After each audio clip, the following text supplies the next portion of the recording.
A state is an organized political community living under a single system of government. Speakers of American English often use state and government as synonyms, with both words referring to an organized political group that exercises authority over a particular territory. States may or may not be sovereign. For instance, federated states that are members of a federal union have only partial sovereignty, but are, nonetheless, states. Some states are subject to external sovereignty or hegemony where ultimate sovereignty lies in another state. The term state can also refer to the secular branches of government within a state, often as a manner of contrasting them with churches and civilian institutions. Many human societies have been governed by states for millennia, but many have been stateless societies. The first states arose about 5,500 years ago in conjunction with the rapid growth of urban centers, the invention of writing, and the codification of new forms of religion. Over time, a variety of different forms developed, employing a variety of justifications for their existence. In the 21st century, the modern nation-state is the predominant form of state to which people are subject. Definitional issues. There is no academic consensus on the most appropriate definition of the state. The term state refers to a set of different, but interrelated and often overlapping, theories about a certain range of political phenomena. The act of defining the term can be seen as part of an ideological conflict, because different definitions lead to different theories of state function, and as a result validate different political strategies. And according to Jeffrey and Painter, if we define the essence of the state in one place or era, we are liable to find that in another time or space something which is also understood to be a state has different, essential, characteristics. The most commonly used definition is Max Weber's, which describes the state as a compulsory political organization with a centralized government that maintains a monopoly of the legitimate use of force within a certain territory. General categories of state institutions include administrative bureaucracies, legal systems, and military or religious organizations. According to the Oxford English Dictionary, a state is a. an organized political community under one government, a commonwealth, a nation. b. such a community forming part of a federal republic, especially the United States of America. Confounding the definitional problem is that state and government are often used as synonyms in common conversation and even some academic discourse. According to this definitional schema, the states are non-physical persons of international law. Governments are organizations of people. The relationship between a government and its state is one of representation and authorized agency. Types of states. States may be classified as sovereign if they are not dependent on, or subject to any other power or state. Other states are subject to external sovereignty or hegemony where ultimate sovereignty lies in another state. Many states are federated states which participate in a federal union. A federated state is a territorial and constitutional community forming part of a federation. Such states differ from sovereign states, in that they have transferred a portion of their sovereign powers to a federal government. The state and government. A state can be distinguished from a government. The government is the particular group of people, the administrative bureaucracy that controls the state apparatus at a given time. That is, governments are the means through which state power is employed. States are served by a continuous succession of different governments. States are immaterial and non-physical social objects, whereas governments are groups of people with certain coercive powers. Each successive government is composed of a specialized and privileged body of individuals, who monopolize political decision-making, and are separated by status and organization from the population as a whole. Their function is to enforce existing laws, legislate new ones, and arbitrate conflicts. In some societies, this group is often a self-perpetuating or hereditary class. In other societies, such as democracies, the political roles remain, but there is frequent turnover of the people actually filling the positions. states and nation-states. States can also be distinguished from the concept of a nation, where nation refers to a cultural political community of people. The state and civil society. In the classical thought, the state was identified with both political society and civil society as a form of political community, while the modern thought distinguished the nation-state as a political society from civil society as a form of economic society. Thus, in the modern thought, the state is contrasted with civil society. The man versus the state. Antonio Gramsci believed that civil society is the primary locus of political activity because it is where all forms of identity formation, ideological struggle, the activities of intellectuals, and the construction of hegemony take place, and that civil society was the nexus connecting the economic and political sphere. Arising out of the collective actions of civil society is what Gramsci calls political society, which Gramsci differentiates from the notion of the state as a polity. He stated that politics was not a one-way process of political management, but, rather, that the activities of civil organizations conditioned the activities of political parties and state institutions, and were conditioned by them in turn. Louis Althusser argued that civil organizations such as church, schools, and the family are part of an ideological state apparatus which complements the repressive state apparatus in reproducing social relations. Jürgen Habermas spoke of a public sphere that was distinct from both the economic and political sphere, given the role that many social groups have in the development of public policy, and the extensive connections between state bureaucracies and other institutions. It has become increasingly difficult to identify the boundaries of the state. Privatization, nationalization, and the creation of new regulatory bodies also change the boundaries of the state in relation to society. Often the nature of quasi-autonomous organizations is unclear, generating debate among political scientists on whether they are part of the state or civil society. Some political scientists thus prefer to speak of policy networks and decentralized governance in modern societies rather than of state bureaucracies and direct state control over policy. Theories of state function. Most political theories of the state can roughly be classified into two categories. The first are known as liberal or conservative theories, which treat capitalism as a given, and then concentrate on the function of states in capitalist society. These theories tend to see the state as a neutral entity separated from society and the economy. Marxist theories, on the other hand, see politics as intimately tied in with economic relations, and emphasize the relation between economic power and political power. They see the state as a partisan instrument that primarily serves the interests of the upper class. Anarchism is a political philosophy which considers the state immoral, unnecessary, and harmful, and instead promotes a stateless society, or anarchy. Anarchists believe that the state is inherently an instrument of domination and repression, no matter who is in control of it. Anarchists note that the state possesses the monopoly on the legal use of violence.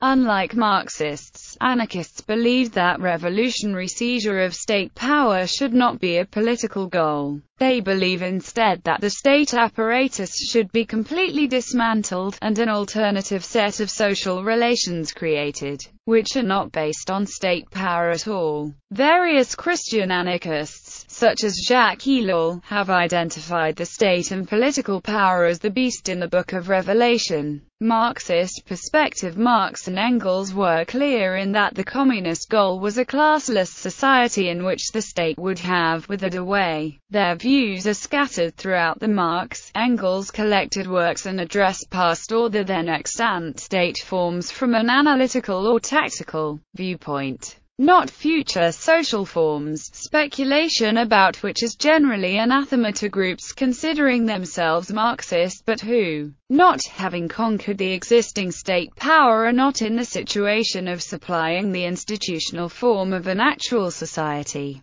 To the extent that it makes sense, there is no single Marxist theory of state. but rather many different Marxist theories that have been developed by adherents of Marxism. Marx's early writings portrayed the state as parasitic, built upon the superstructure of the economy, and working against the public interest. He also wrote that the state mirrors class relations in society in general, acts as a regulator and repressor of class struggle, and acts as a tool of political power and domination for the ruling class. The Communist Manifesto claimed that the state is nothing more than a committee for managing the common affairs of the bourgeoisie. For Marxist theorists, the role of the non-socialist state is determined by its function in the global capitalist order. Ralph Miliband argued that the ruling class uses the state as its instrument to dominate society by virtue of the interpersonal ties between state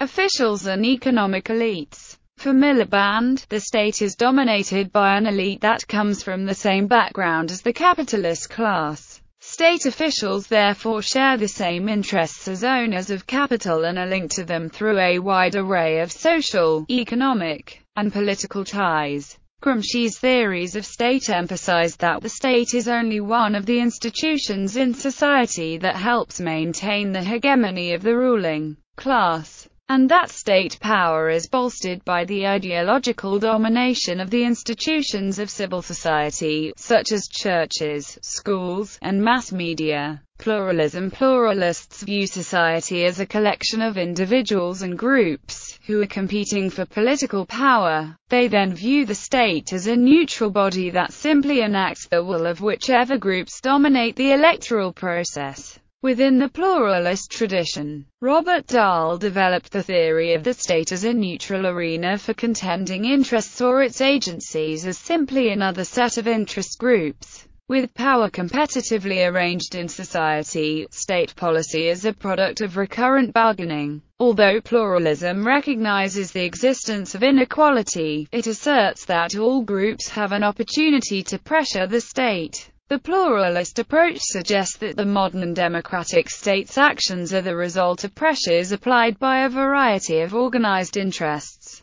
Dahl called this kind of state a polyarchy. Pluralism has been challenged on the ground that it is not supported by empirical evidence, citing surveys showing that the large majority of people in high leadership positions are members of the wealthy upper class. Critics of pluralism claim that the state serves the interests of the upper class rather than equitably serving the interests of all social groups. Contemporary critical perspectives. Jürgen Habermas believed that the base superstructure framework, used by many Marxist theorists to describe the relation between the state and the economy, was overly simplistic. He felt that the modern state plays a large role in structuring the economy by regulating economic activity and being a large-scale economic consumer, producer, and through its redistributive welfare state activities. Because of the way these activities structure the economic framework, Habermas felt that the state cannot be looked at as passively responding to economic class interests.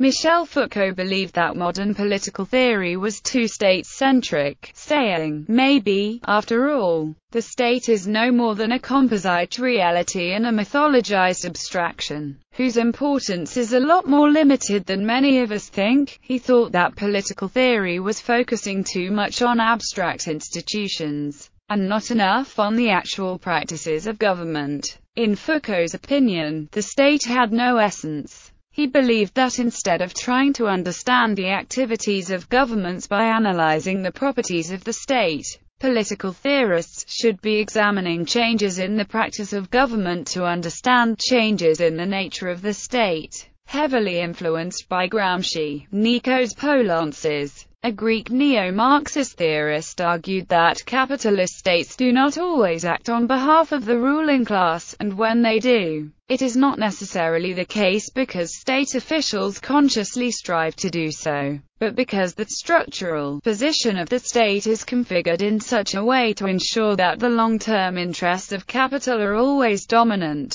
Poulantzas' main contribution to the Marxist literature on the state was the concept of relative autonomy of the state. while Poulantzer's work on state autonomy has served to sharpen and specify a great deal of Marxist literature on the state. His own framework came under criticism for its structural functionalism. State autonomy theorists believe that the state is an entity that is impervious to external social and economic influence, and has interests of its own. New institutionalist writings on the state, such as the works of Theda Skocpol, suggest that state actors are to an important degree autonomous. In other words, state personnel have interests of their own, which they can and do pursue independently of actors in society. Since the state controls the means of coercion, and given the dependence of many groups in civil society on the state for achieving any goals they may espouse, state personnel can to some extent impose their own preferences on civil society.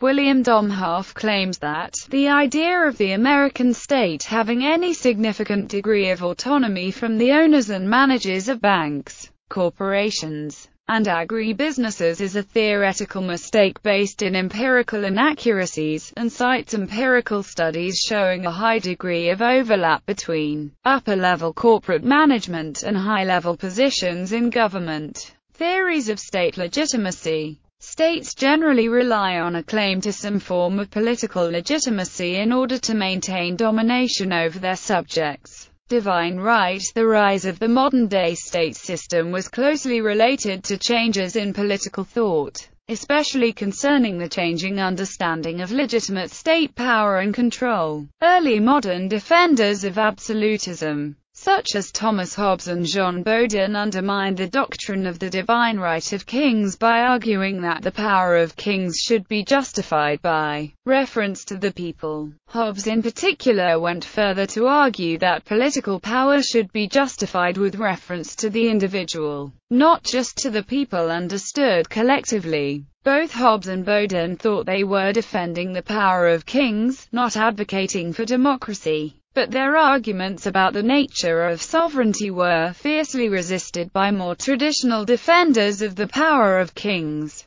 such as Sir Robert Filmer in England, who thought that such defences ultimately opened the way to more democratic claims. Rational legal authority. Max Weber identified three main sources of political legitimacy in his works. The first, legitimacy based on traditional grounds, is derived from a belief that things should be as they have been in the past, and that those who defend these traditions have a legitimate claim to power. The second, legitimacy based on charismatic leadership, is devotion to a leader or group that is viewed as exceptionally heroic or virtuous. The third is rational legal authority, whereby legitimacy is derived from the belief that a certain group has been placed in power in a legal manner, and that their actions are justifiable according to a specific code of written laws. Weber believed that the modern state is characterized primarily by appeals to rational legal authority. Etymology. The word state and its cognates in some other European languages ultimately derive from the Latin word status, meaning condition or status. With the revival of the Roman law in 14th century Europe, this Latin term came to refer to the legal standing of persons, and in particular the special status of the king. The word also had associations with Roman ideas about the status rei publici, the condition of public matters. In time, the word lost its reference to particular social groups and became associated with the legal order of the entire society and the apparatus of its enforcement. In English, state came about as a contraction of the word estate, which is similar to the Old French estate and the modern French état, both of which signify that a person has status and therefore estate. The highest estates, generally those with the most wealth and social rank, were those that held power. The early 16th century works of Machiavelli played a central role in popularizing the use of the word state in something similar to its modern sense.